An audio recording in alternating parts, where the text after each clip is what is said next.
Hi, this is Alex from phpacademy.org with a video tutorial for the new Boston.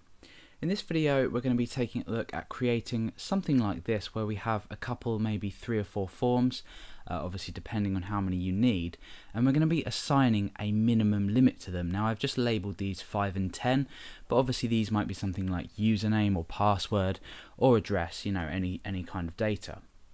So when we click on them you can see that we have this span that's added to the next to the text field, and what's going to happen is as I type something into here, when we reach the 5 characters required, you'll see it disappears. The same with the 10 one, but I've set the minimum length to 10, and therefore we have 10 characters required. So as I'm typing something, you see that it will disappear when it gets to the 10 minimum. So we're going to do this, and we're going to assign this to all text or input fields with the type text inside of our page. So we can go ahead and do this. Also, some other functionality you'll notice is that when I click, I have this message. When I click away and I haven't entered at least 5, the message will the message will disappear anyway. But if I was to go ahead and say enter Alex and click away, when I click back in, I still get this 5 characters required. When I then click away after I've entered the 5 and click back in, we don't get the message reappear. So we don't want it to keep being displayed to our user if they've already entered 5 characters. The other thing to note is that we are using blur, so for example it's not just when we click in, it might be when we say tab up or tab down to a particular field. When we obviously tab away we use the blur, and when we click in we use the focus event handler. So without further ado, let's go ahead and take a look at the actual code itself. Okay, so over to index.php in my text editor, which is the file that, or the demonstration you saw on the page here. We're going to be creating the actual form field elements on this page, and we've obviously gone ahead and included jQuery as a JavaScript file, and also this file ext, which is also in the JS directory as a JavaScript file as well. And this just means that we can obviously make use of jQuery, but then in ext.js we can go ahead and actually write our jQuery code to avoid inline scripting. We'll keep everything external in this ext, which means external file. So the first thing I'm going to go ahead and do is create an area with my input type or input field with the type text. I'm just going to go ahead and give this an attribute min length, which is obviously an attribute that doesn't exist, but we're going to use our jQuery code to pick up on this min length attribute. So for the first one I'm going to choose 5, and let's just go ahead and just give that a label 5, and let's come down and do another one. And for this one we'll say 10, and we'll set the input type to text and the min length to 10. Okay, so now that we've done this, we have something like this on our page. We've got 5 and 10. We now need to go ahead and start to write our jQuery code, and we need to assign event handlers to these as we actually click into them. They come into focus when we come away from them, i.e. they're blurred, and when we're typing as well, so obviously the key up function or the key up event handler.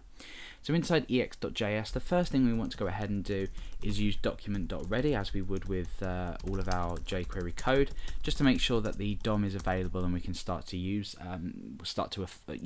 apply event handlers to elements and take attributes from our elements.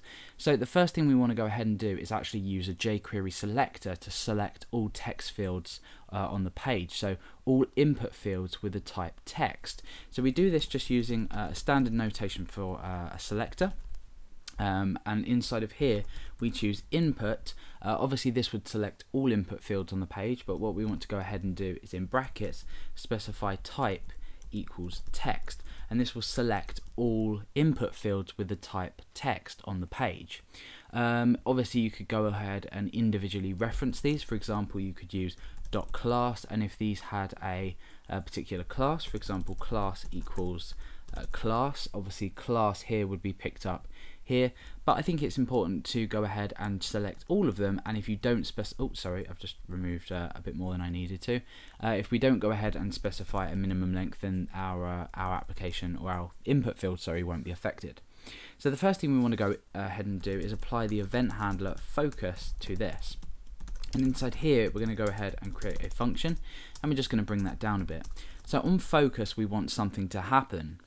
So let's go ahead and just alert something out just so we know this is working. So working. And this just basically means that when we click and bring this into focus, we get this message up here saying working, so we know that that works. And it's going to do it a few times because we're still in focus. So we'll just get rid of that.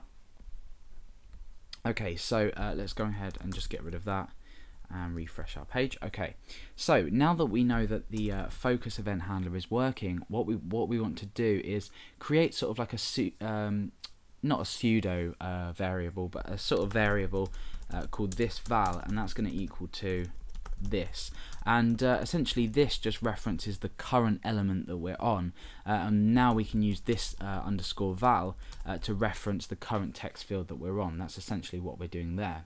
We need to pick up the minimum length attribute, so I'm just going to pull this in here and just tab this over so it looks a bit neater. In fact, no, my text editor is not allowing me, so I'll just have to space over. Okay, so what we're going to be doing for the min length, we're going to need to take the attribute that we've specified here, which is called min length. So we need to use the attr function in jQuery.